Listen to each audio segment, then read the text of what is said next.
Sejam bem-vindos, que possamos continuar nesse ambiente harmônico, pensamento elevado, porque o tratamento espiritual, ele se desenvolve nesse ambiente.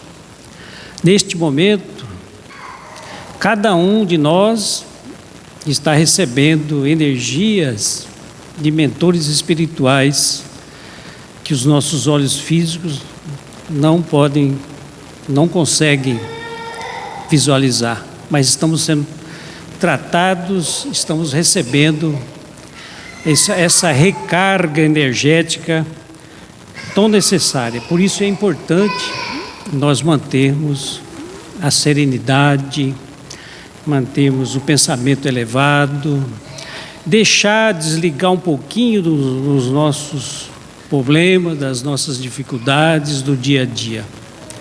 Os mentores espirituais nos dizem que nós recebemos essa energia necessária para cada um de nós, mas infelizmente, dizem eles, quando nós saímos desse ambiente que é sereno, que é tranquilo, logo em seguida, muitos de nós perdemos as energias que recebemos. Ou seja, voltamos à condição anterior, como se não tivéssemos recebido nada aqui nesse momento. Então é importante nós mantermos o equilíbrio, mantermos a calma, e é justamente sobre esse enfoque que eu trago a reflexão da noite. Eu extraí a lição de um livro chamado Calma. E a lição foi extraída justamente do prefácio deste livro de Chico Xavier, que Emmanuel, que é quem redigiu, psicografou com Chico Xavier o prefácio, ele intitulou de Calma. Então, muito apropriado para nós, num dia atuais, nós olharmos para a realidade que estamos envoltos. E nós vimos aqui agora diversas mensagens de Chico Xavier, muitas, que foram passando, os slides, e cada uma mais significativa que a outra. E é importante nós pontuarmos que esse livro Calma, ele vem no segundo momento de Francisco Cândido Xavier, do seu trabalho mediúnico. O primeiro trabalho mediúnico de Francisco Cândido Xavier foi justamente as obras mais densas da doutrina espírita. Ele começou com Parnaso de Além Túmulo, que foi ditado por aqueles poetas portugueses e os brasileiros, que causou aquele alvoroço na própria Academia Brasileira de Letras, em razão do conteúdo daquelas poesias que foram trazidas do mundo espiritual. Em seguida, ele psicografou a série de romances históricos ditada pelo Espírito Emmanuel. Depois, a série André Luiz, composta por 12 livros, e muitas outras obras que por volta de 1980 já estávamos com mais de 300 livros publicados. E Chico, então, chegou um momento da sua psicografia, já nos anos 1980, 1990, ele passou a fazer um trabalho diferenciado, que era o trabalho de psicografar cartas para as mães, assim que foi chamado, É tanto que aquele filme, As Cartas das Mães de Chico, quem não assistiu esse filme, eu indico, vale a pena, é um filme belíssimo. Ele é baseado em 3 cartas que foram ditadas pelos filhos que desencarnaram, e 3 mães diferentes. O diretor do filme reuniu essas mães e contou a história desses 3 filhos que retornaram prematuramente ao mundo espiritual. Então, As Mães de Chico chama o filme. Mas é claro que ele ditava também cartas para os pais, para os familiares. E eu cito só a título ilustrativo uma carta para um pai que era judeu.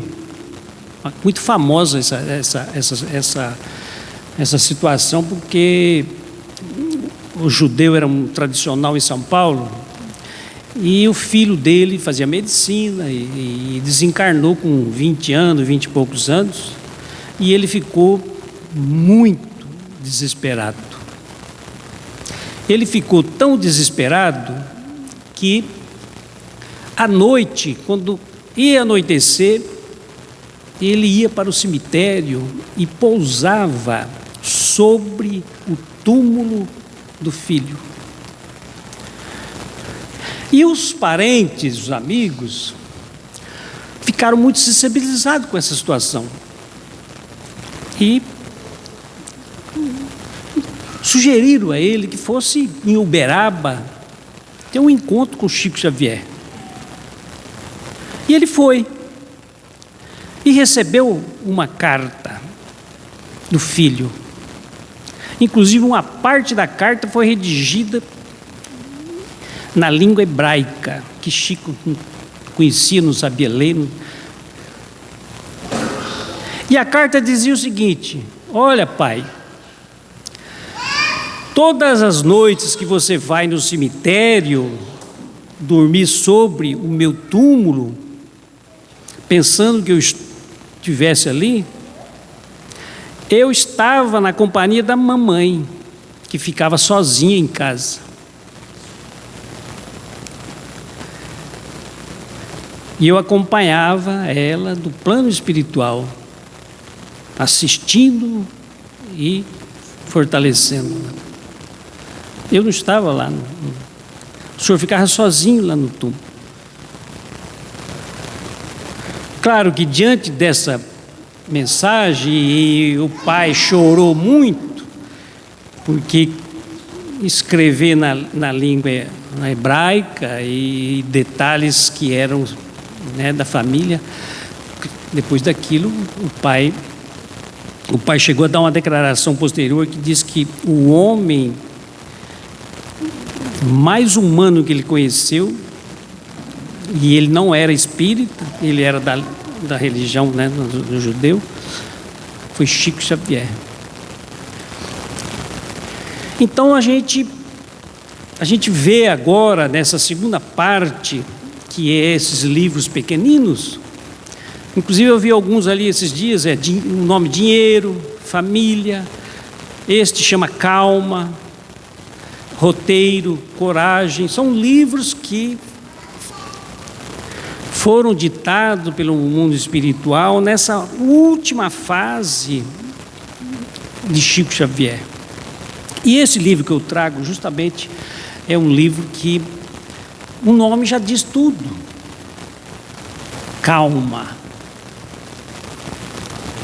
Então vejam, começa assim o prefácio. Agitações na Terra, tempos de transição, dificuldade de entendimento, impacto do progresso, conflitos de gerações.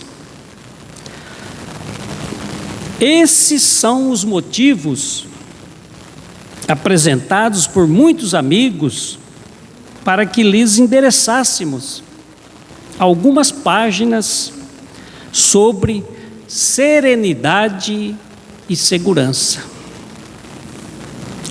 já que a vida não nos permite parar, nem no plano físico, nem no mais além. Esse é o primeiro parágrafo.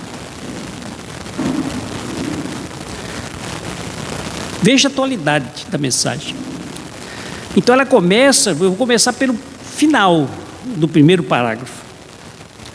Já que a vida não nos permite parar, nem no plano físico, nem no mais além. Então nós temos uma ilusão tão grande de quando desencarnamos, quando morremos, vamos descansar.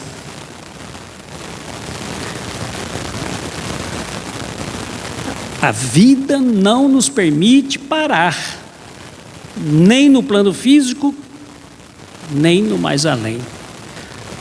Então, quando a gente vê aquelas lápides no cemitério escrito, descanse em paz, talvez seja uma propaganda enganosa. O melhor seria escrever, e eu já vou até recomendar para minha família: trabalhe em paz.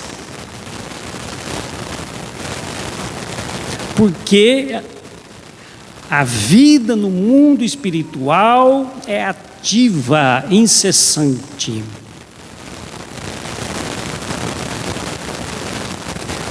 E ele continua, ele diz assim: esses são os motivos apresentados por muitos amigos para que lhes endereçássemos algumas páginas sobre serenidade e segurança.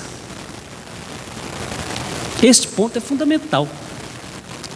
Serenidade e segurança. Então, por que calma? Por que segurança?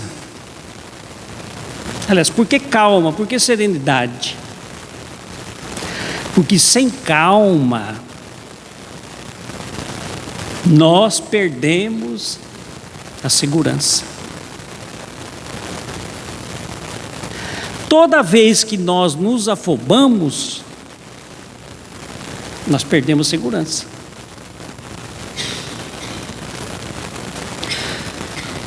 E toda vez que nós perdemos a calma, vai complicar, vai gerar alguma dificuldade, algum problema. E não vai resolver o problema. Então veja, a segurança, a serenidade resolve o problema? Não, a serenidade não resolve, a calma não resolve.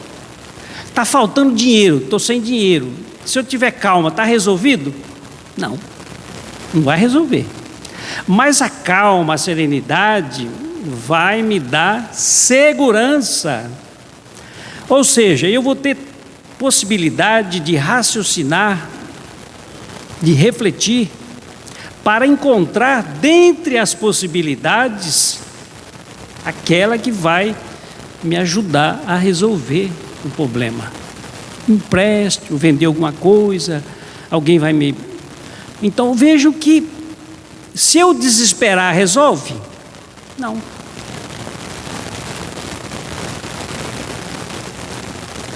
Eu estava olhando na internet e vi uma notícia seguinte: André, médico, 65 anos de idade, 2 filhas, uma médica e a outra estudante. Ele estava no trânsito, de repente recebeu uma fechada de um veículo. Ele saiu do carro, foi lá no motorista, discutiu com o motorista, voltou para o carro, pegou a arma, o revólver, 3 tiros no rapaz. O rapaz morreu. Foi para o júri, 25 anos, condenação. Aí ele diz no depoimento dele, antes da condenação, no depoimento do processo, ele diz assim: doutor, chorando, doutor, destruí a minha vida em 5 segundos. E eu acrescento, por minha parte, ele destruiu a vida dele A da família, a esposa, 40 anos de casado, a esposa, 2 filhas,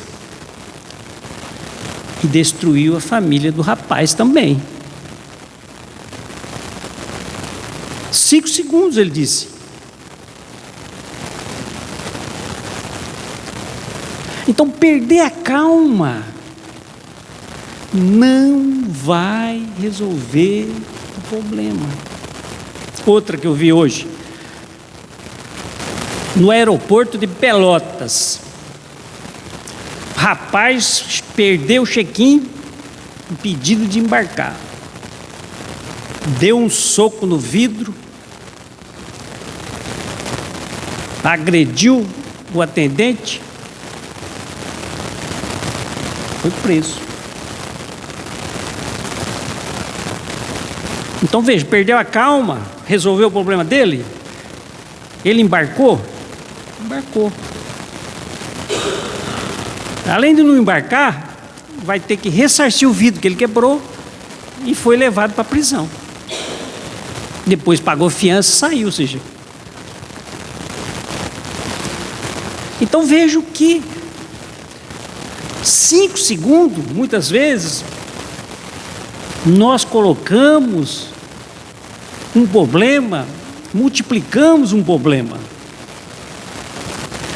E essa questão do aeroporto, eu me lembro bem que eu cheguei em São Paulo no mês passado, também atrasou a saída em Cuiabá e perdi a conexão num outro voo para Manaus.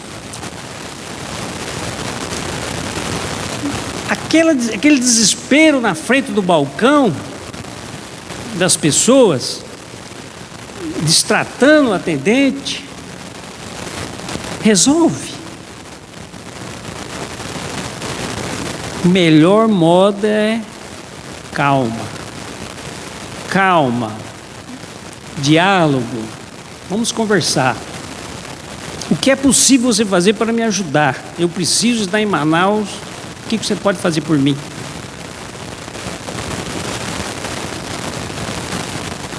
O atendente não teve culpa que o avião não atrasou em Cuiabá. Então, toda vez que nós perdemos a calma, nós perdemos a segurança. Perdeu a segurança,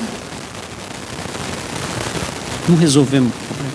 E aí eu lembro do médico, do plantonista de pronto-socorro. Aquele desespero, um levou tiro, o outro acidente de moto, e o médico, ortopedista, sereno. Não é, doutor André? E vai aqui, um osso fora do lugar, coloca, faz a sutura. Segurança. Agora, se ele ficar desesperado com as situações que se depara, primeiro vai gerar insegurança no paciente e nos familiares que estão ali. Agora, quando ele mostra segurança,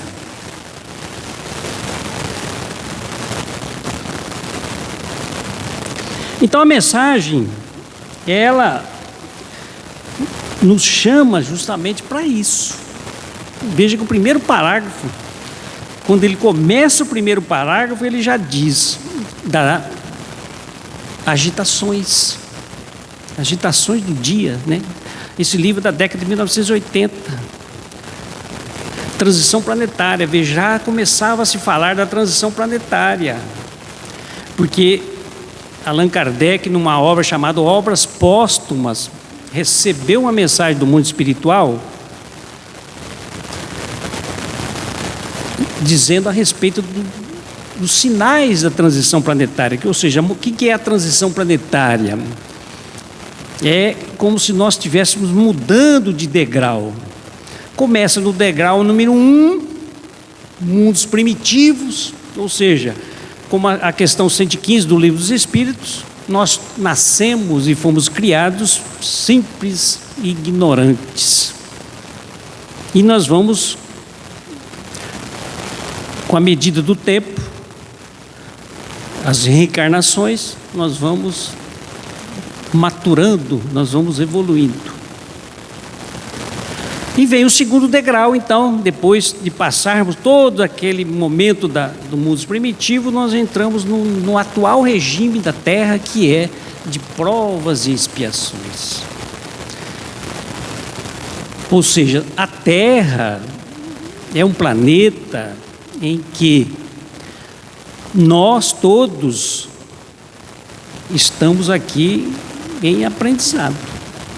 Aprendizado, muitas vezes, junto com a expiação. O aprendizado é a escola, a Terra é a escola. Nós estamos aprendendo a nos melhorarmos. Mas também estamos resgatando faltas que foram pendentes, situações que não foram resolvidas. E o cosmo universal cobra. Não é Deus nos castigando. As leis divinas já são concebidas de forma que nós mesmos vamos nos aprimorando, vamos corrigindo e vamos avançando. Então veja, quando ele fala em transição planetária, quais eram os sinais que está nessa mensagem que Allan Kardec recebeu, que está no livro chamado Obras Póstumas. Diz que no auge da transição planetária haveria um aumento significativo de ansiedade, transtornos mentais e suicídios, inclusive de crianças e adolescentes. Não é uma fotografia atual? Estima-se que no mundo nós temos 280 milhões de pessoas ansiosas. Estatística, não sei se estatística. Ou seja, um Brasil inteiro, se for considerar, todas as pessoas do Brasil estariam ansiosas.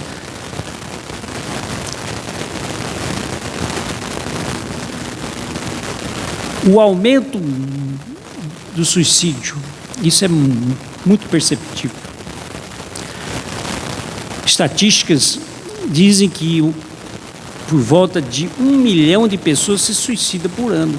E no Brasil, 16 mil pessoas.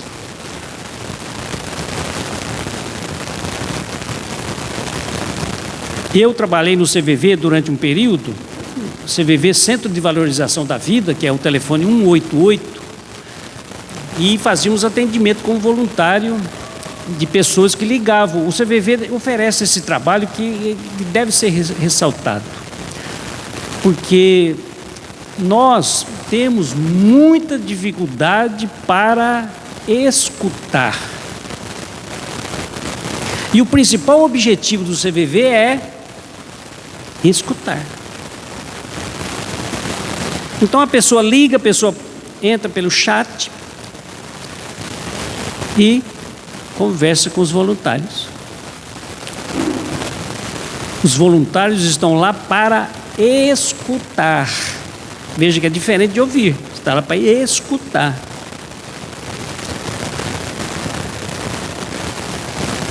E no final dos atendimentos, normalmente a pessoa fala assim: olha, muito obrigado por você ter disponibilizado o seu tempo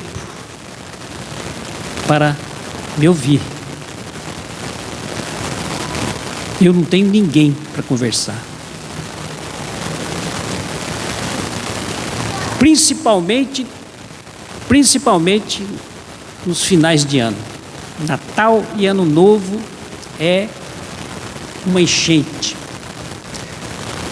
Que parte das pessoas estão em festa, em família, mas uma parte não tem ninguém.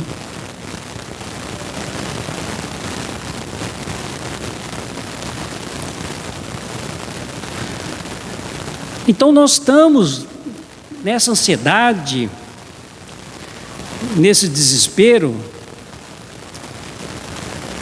nas redes, nas mídias,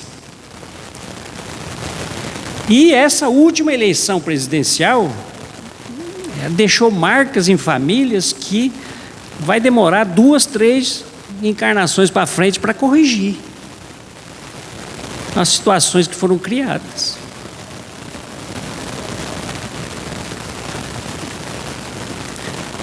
Calma, calma. Quando receber uma mensagem, calma. Depois eu vou dar uma dica no final para como a gente agir quando receber uma mensagem do grupo familiar. Que você fala assim, agora essa eu não vou deixar passar, essa eu vou responder agora. Vou dar a dica. E eu entro com uma mensagem aqui do Espírito Joana de Ângelo, porque ela diz assim: a revolta constante gera desequilíbrios na mente, no corpo e na alma. Veja que a revolta gera desequilíbrios no corpo, na mente e no espírito. A pessoa revoltada, primeiro ela está adoecendo fisicamente, gastrite, úlcera, lá na frente o câncer.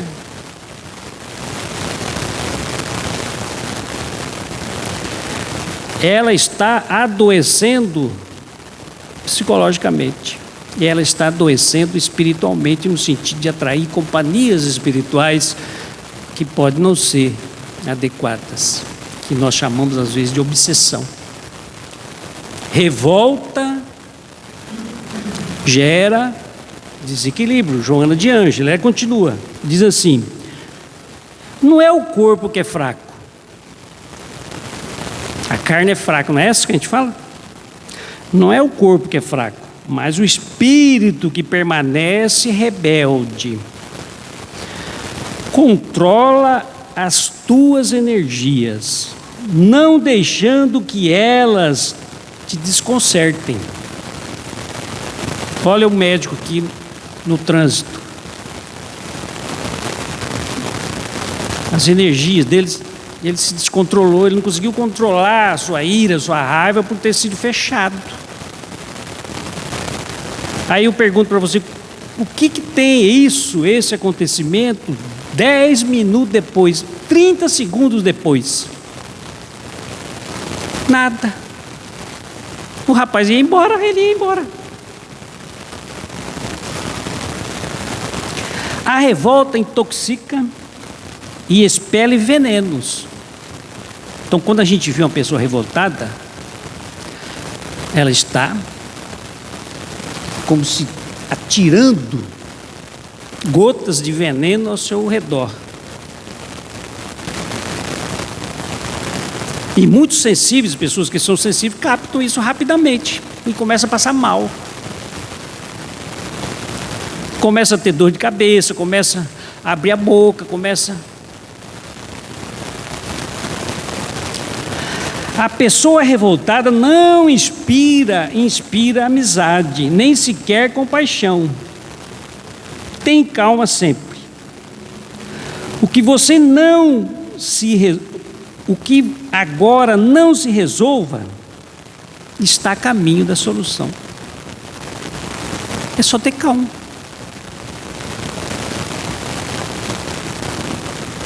Aí ele continua no segundo parágrafo. Realmente a evolução não se interrompe. Sofrendo ou aprendendo, criando ou recriando, melhorando e renovando, errando ou reajustando, toda criatura prosseguirá sempre em demanda aos objetivos supremos da sabedoria divina. Que é isso? Prova e expiações. Ou seja, a lei de progresso é uma lei divina e todos nós estamos sujeitos à lei de progresso. Nós podemos até estacionar. Quantos estão estacionados? Reencarnaram com o objetivo de melhorar. Sempre, veja, todos nós, dizem os Espíritos, todos nós, quando saímos do mundo espiritual, deixamos uma única promessa registrada nos arquivos espirituais. Uma única promessa registrada nos arquivos espirituais. Eu vou retornar melhor do que estou saindo aqui. Então muitos retornam no mesmo nível, ou com mais dívidas ainda, porque perderam oportunidades. E aliás, o maior sentimento de arrependimento nosso, quando voltamos para o mundo espiritual, não é as faltas que nós cometemos, os erros, isso era até previsto, porque nós estamos na terceira ordem, espíritos imperfeitos. O maior arrependimento nosso é o desperdício do tempo e das oportunidades que tivemos. Esse é o lamento que nós temos. Se vai para o umbral, lá é o choro. Puxa, por que que... Então vejam, nós erramos, vamos corrigir, reajustando, errando e reajustando, diz a mensagem. Sofrendo e aprendendo, criando e recriando, melhorando e renovando, errando e reajustando. Toda criatura prosseguirá sempre. O que nós não podemos fazer é errar e sentar em cima do erro e dizer: a minha vida acabou. Aí entra o complexo de culpa, que não melhora nada. Então, errando, reajustando. O que é um profissional experiente? Vamos ver. Pensem comigo. O que é um profissional experiente? Qual a diferença de um médico que começou hoje a trabalhar e aquele que já está há 10 anos atendendo? O que está há 10 anos atendendo, ele já resolveu mais problemas, muito mais problemas, logo, muito mais experiente. Então, qual é o caminho da experiência? Resolver problemas.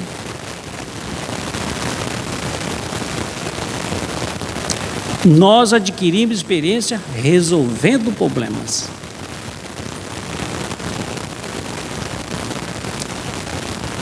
Casamento é bom?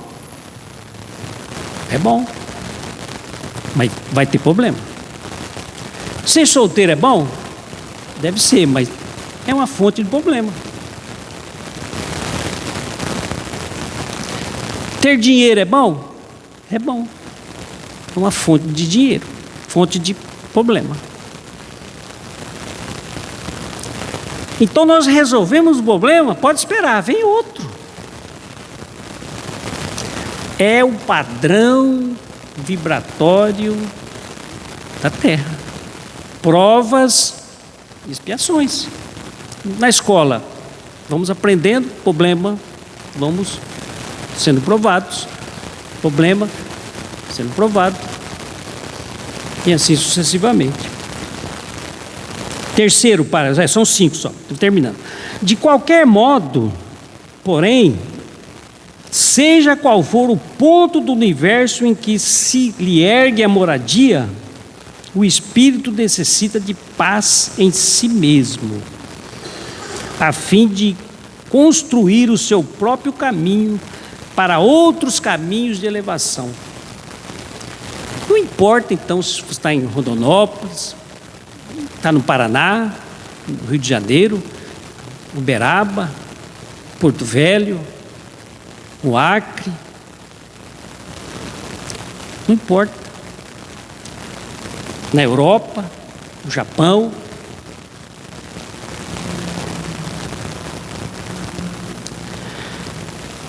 não importa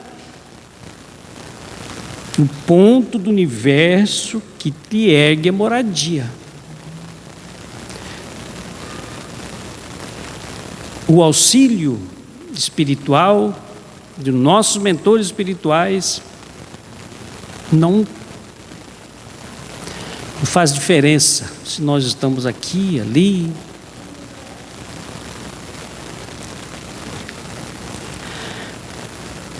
Desses raciocínios, continua o Espírito Emmanuel, nasceu este livro que entregamos ao leitor amigo, desejando-lhe a harmonia e confiança em Deus, na edificação da felicidade que aspiramos construir. Então, veja só, harmonia e confiança em Deus. E quando nós falamos da ansiedade, tem uma historinha que diz assim: uma pessoa que estava com um transtorno de ansiedade consultou inicialmente uma psicóloga. A psicóloga encaminhou ele, vou te encaminhar para um psiquiatra. Mas antes, enquanto você marca consulta com o psiquiatra, eu sugiro que você compareça no grupo de trabalho de ansiosos. É muito bom.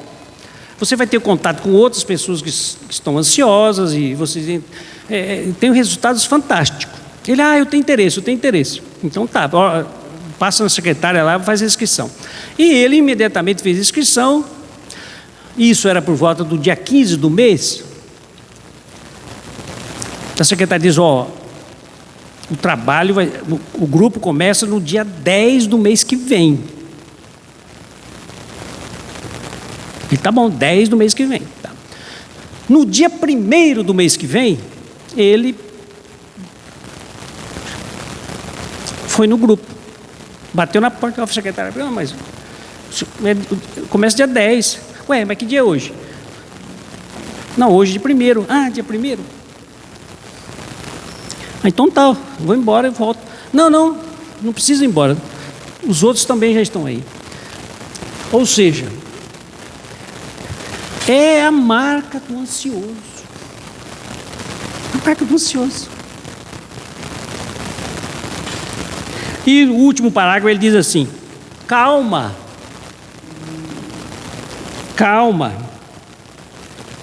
É a legenda que nos define o volume despretensioso. Que semelhante bênção, olha aí, calma é uma bênção. Que semelhante bênção possa fortalecer a todos nós. Até ele, inclusive, se incluiu. Em meio dos obstáculos, embates, dificuldades e provas com que, porventura, sejamos defrontados em marcha, na nossa marcha para o amanhã sempre melhor. O amanhã é sempre melhor. Mesmo que as coisas não se encaixem naquele primeiro momento. Mas o amanhã é sempre melhor. Então veja, para resolver um problema, eu tenho que agir. Porque muitas vezes nós pensamos assim, vou deixar porque esse problema vai desaparecer. Não. Qual é o sentido de resolver o problema? É a gente crescer. Nós só resolvemos o problema se nós crescermos. O problema não vai diminuir, mas nós podemos crescer. O casal está em dificuldade. Se nenhum dos dois crescer acima do problema, não vai resolver. O ideal é que os dois cresçam. Mas se um já crescer, já atrai o outro.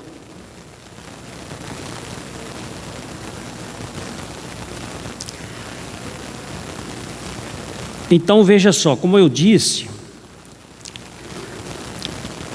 quando a gente de manhã, às vezes nem abriu a mensagem do Momento Espírita, que é uma mensagem que nós difundimos, né? O Momento Espírita, uma mensaginha curtinha de 4 minutos. No grupo lá de Nazaré, ela é publicada também, em diversos grupos. Às vezes, antes mesmo de olhar a mensagem Momento Espírita, nós vemos uma mensagem de algum parente nosso, e aí nos indignamos, e diz: agora eu vou responder. A dica que eu vou dar é o seguinte: crie um contato no seu nome, que você pode colocar o nome de Meu Rascunho no WhatsApp. Meu Rascunho. Você redige tudo aquilo que você queria falar para aquela pessoa.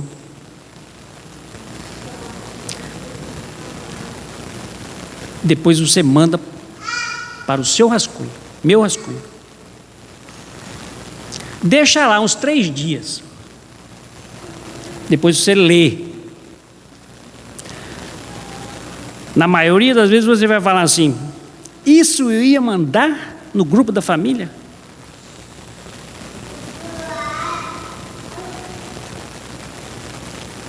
Então, quando você vai responder uma mensagem, pensa no que aquela pessoa significa para você, ou significou durante todo o tempo, não naquele momentinho, daquele ato que você não concordou. Imagina, sua esposa manda uma mensagem, você se desagrada e quer responder, dando troco. Esqueceu tudo que ela já fez por você.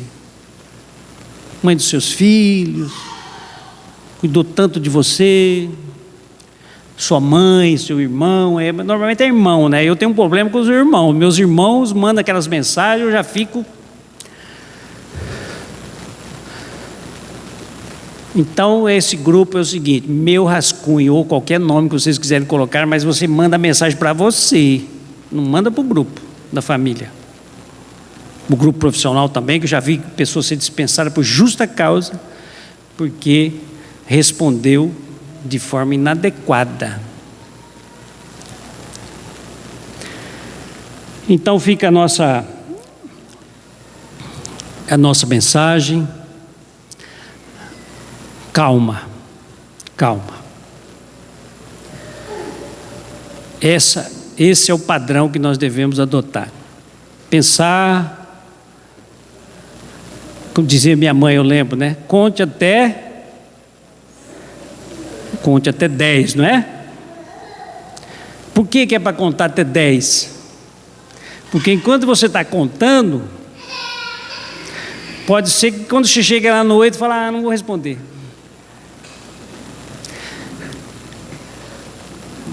A calma tem esse significado. Ok? Vamos orar.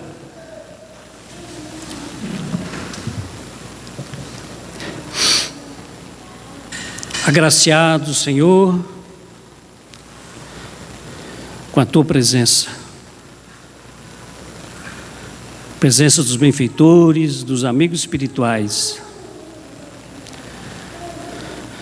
desses devotados trabalhadores do bem, que incansavelmente nos socorrem, nos ajudam, nos auxiliam e nos inspiram, acima de tudo, nos inspiram a fazer o bem,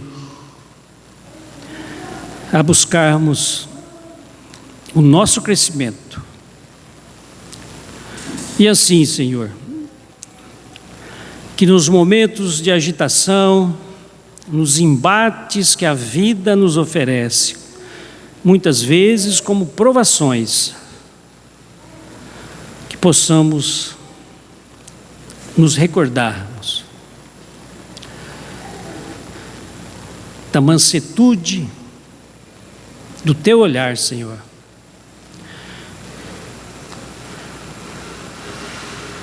Da forma pacífica que Mahatma Gandhi respondia para os agressores, e a não violência como meta de vida. Ó Senhor, ainda somos tão frágeis, por isso necessitamos da presença constante nos benfeitores espirituais para nos inspirar a termos calma, serenidade e a paz íntima como conquista de cada um. Abençoe-nos, Senhor, hoje, agora e sempre. Que assim seja.